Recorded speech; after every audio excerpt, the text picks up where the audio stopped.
Because the nose forms the center of the face, people look at it every day, and any improvement in terms of the aesthetics or the shape of the nose would translate into improving their confidence and self-image.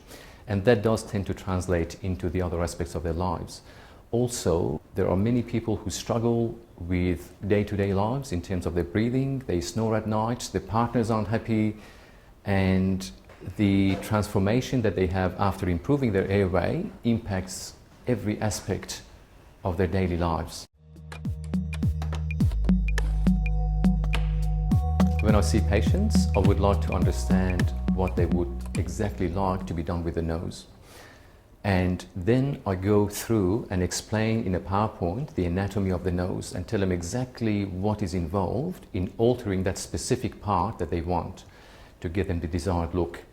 I then assess them in terms of the bones, the cartilages, the skin, the airway, and make a plan to achieve what our goals are.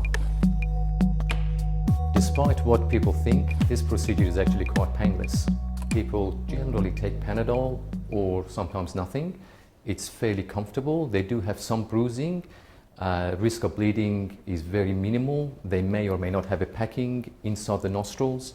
I see them the next day and then follow them up for 12 months. The nose does tend to swell up a fair bit, so the final results aren't achieved for at least 6 months, but at 3 weeks they can tell the difference and people would not know that they've had anything done.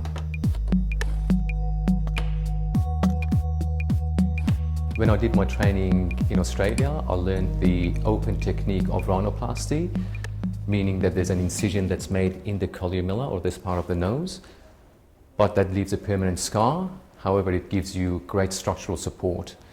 And then I watched another surgeon who did many closed rhinoplasties, meaning that all the incisions are on the inside.